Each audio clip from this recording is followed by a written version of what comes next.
Can one diplomatic deal reshape your portfolio outlook? Today's spotlight is on an Iran breakthrough arriving as America's oil reserve hits its lowest point since 1983. Here's why that matters.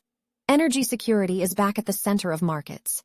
The U.S. Strategic Petroleum Reserve is a policy shock absorber. When it sits near a 4-decade low, Washington has less flexibility if new supply disruptions appear. At the same time, global inventories are being drawn down faster because of tensions tied to Iran. That tightens crude balances and lifts the odds of more volatile prices. When oil swings, inflation, earnings, and interest rate expectations can all move with it. Several shifts stand out. The reserve's trough narrows the buffer against sudden outages, so small headlines can have bigger price effects.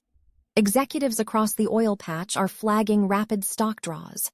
The narrative has moved from comfortable supply to fragile cushions, which means demand would need to cool more to offset tightness. The diplomatic deal could ease risk premia embedded in oil if it holds, yet its impact depends on compliance and enforcement. Markets will test that quickly.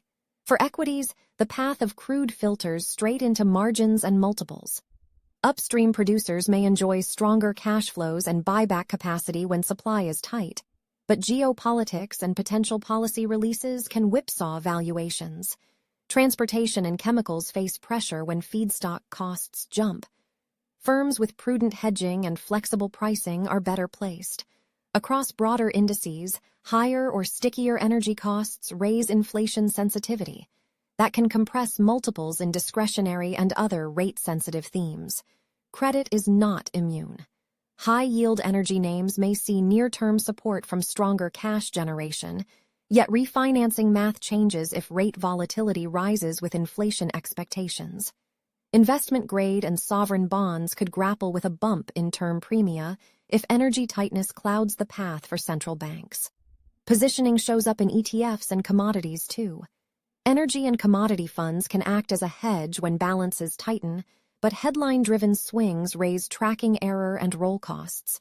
In broad equity allocations, value and quality tilts often hold up better when inflation risk is elevated, especially where balance sheets are strong and cash flows durable.